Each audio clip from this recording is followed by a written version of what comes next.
முக்கியமான விஷயம் என்னவென்றால், நாளைய தினம் ஒரு சர்வகட்சி கூட்டம் மாநில அரசு நடத்துகிறது. பொதுவாக சர்வகட்சி கூட்டம் நடத்துகிறோம்னு சொன்னால், இதனுடைய அஜெண்டா 1, 2, 3 என்ன விஷயங்கள் என்பது பற்றி அந்த கூட்டத்திலே விவாதிக்கிறோம் என்று சொல்லி அழைப்பு இருக்க வேண்டும். ஆனால் வரிசையாக ஆளுங்கட்சி அதனுடைய கருத்துக்கள் பல்வேறு விஷயங்கள், நீட்டிலிருந்து ஆரம்பித்து யூஜிசியோட விதிகள் அது எங்களுக்கு எதிராக இருக்குது அப்படிங்கிறத கொண்டு வந்து ஒரு செட் அஜெண்டா இன்ன பர்பஸுக்கான கூட்டம் இது அப்படிங்கிறது அந்த கம்யூனிகேஷனில் இல்லை. ஸோ இது பர்பஸ்லெஸ் பொலிட்டிக்கல் கேம்பெயினுக்காக கூட்டப்பட்டிருப்பதாக பாரதிய ஜனதா கட்சி உணர்கிறது. உண்மையும் அதுதாங்கிற காரணத்தினால தான் பாரதிய ஜனதா கட்சி இந்த கூட்டத்தில் பங்கு பெறுவதில்லை என்று நாம் முடிவு செய்திருக்கிறோம். அது மாத்திரமல்ல, தமிழ் மாநில காங்கிரஸ், இந்திய ஜனநாயக கட்சி போன்ற கட்சிகளும் தாங்கள் அந்த கூட்டத்தில் பங்கு பெறுவதில்லை என்று ஏற்கனவே அறிவித்திருக்கிறார்கள். ஆகவே இது ஒரு குறிக்கோளற்ற மத்திய அரசை தாக்குகின்ற ஒரு ஃபோரமாக தான் தெரியுது. காரணம் என்ன? மத்திய அரசாங்கம் டீலிமிட்டேஷன் பற்றி ஏதாவது அறிவிப்பு கொடுத்துருக்கமா? இல்லை. தேர்தல் கமிஷன் ஏதாவது இது பற்றி குறிப்பிட்டிருக்கிறதா, அறிவித்திருக்கிறதா? இல்லை.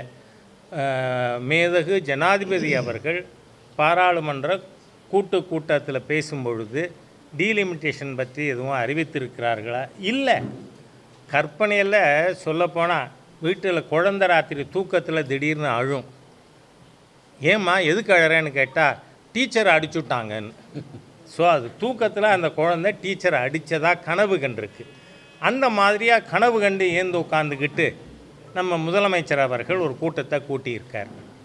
இந்த கூட்டத்தை கூட்டுறதுக்கான பர்பஸ் என்ன? நீங்கள் பார்த்தீங்கன்னா, தேசிய கல்விக் கொள்கையிலே, அது ஒன்றும் புதிய கல்விக் கொள்கை இல்லை, 1985 ராஜீவ்காந்தி அவர்கள் பிரதமராக இருந்தபொழுது கொண்டு வரப்பட்டதில் திரு கஸ்தூரி ரங்கன் அவர்கள் தலைமையில் ஒரு கமிட்டி போட்டு அதில் மாற்றங்கள் கொண்டு வந்திருக்கோம். மாற்றங்கள் எப்படி வந்திருக்கு? திராவிட முன்னேற்றக் கழகம், காங்கிரஸ், ஐக்கிய முற்போக்கு கூட்டணி அரசாங்கம் இருந்த காலகட்டத்தில் கூட 2004 14 வரை ஒன்று லோக்கல் லாங்குவேஜ், உள்ளூர் மொழி, மாநில மொழி, 2வது ஆங்கிலம், 3வது ஹிந்தி அல்லது சம்ஸ்கிருதம், அப்படி தான் இருந்தது. ஆனால் மாண்புமிகு பிரதமர் மோடி அவர்கள் ஆட்சி பொறுப்பிற்கு வந்த பிறகு அதில் திரு கஸ்தூரங்கன் அவர்கள் தலைமையில் கமிட்டி அமைச்சு அது சில மாற்றங்கள் கொண்டு வந்திருக்கு. என்ன மாற்றம்? உள்ளூர் மொழி, ஆங்கிலம், அடுத்து any one of the Indian languages, இந்திய மொழிகள் ஏதேனும் ஒன்று. இதில் ஹிந்தி எங்கே வந்திருக்கு? இவங்க திருப்பி பழைய பஞ்சாங்கத்தை தூக்கிட்டு வந்து ஹிந்திங்கிறாங்க. ஏன் இன்றைக்கி காலையில் மாண்புமிகு முதலமைச்சர் அவர்களோ அல்லது அவர் குடும்பத்தினர், கவிஞர் கனிமொழி போன்றவர்கள் இன்றைக்கி என்ன விளக்கம் சொல்கிறாங்க?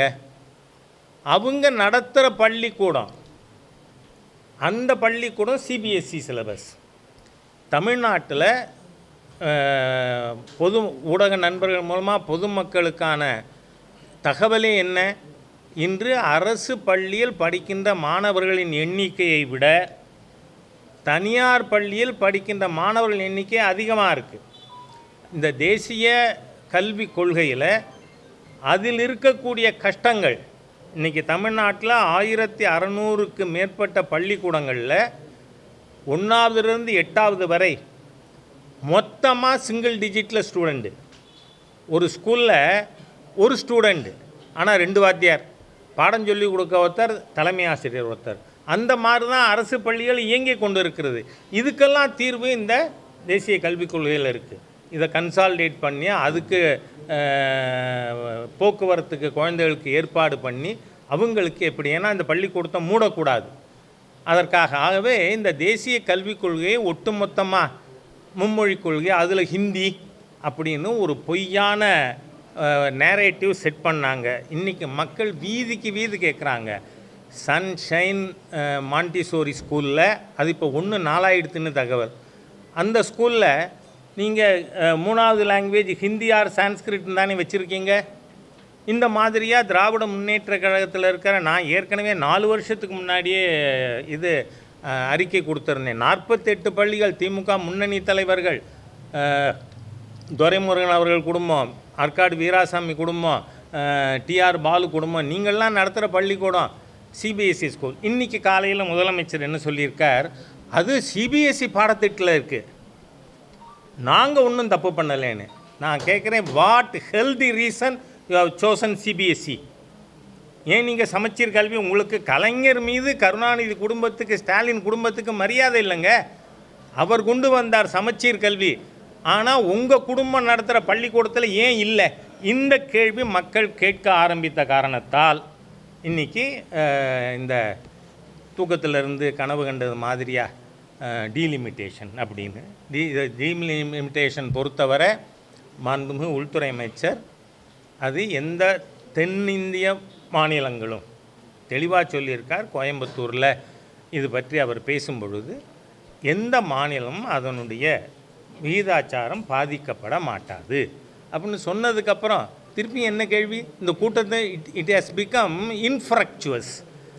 நாளைக்கு நடக்கிற கூட்டம் எந்த பலனும் இல்லாத ஒரு சாதாரண இது. என்னன்னு சொன்னால், திராவிட முன்னேற்ற கழகம், அதில் எந்த அரசியல் கட்சியும் நான் பேர் சொல்ல விரும்பலை, பலியாகி விடக்கூடாது. அவங்க ஒரு நேரேட்டிவ் செட் பண்ண பார்க்குறாங்க. நடக்காத பொய்யான ஒரு விஷயத்தை வைத்துக்கிண்டு, கற்பனையான விஷயத்தை வச்சுக்கிண்டு, அதனால தான் பாரதிய ஜனதா கட்சி இந்த கூட்டத்தில் கலந்துக்கிறது இல்லைன்னு முடிவு பண்ணியிருக்கோம். பாதகம் செய்பவரை கண்டால் நாம் பயம் கொள்ளலாகாது பாப்பா, மோதி மிதித்து விடு பாப்பா, அவர் முகத்தில் உமிழ்ந்து விடு பாப்பா. அண்மை செய்திகளை உடனுக்குடன் தெரிந்து கொள்ள இணைந்திருங்கள் எம் நாடு தொலைக்காட்சியுடன்.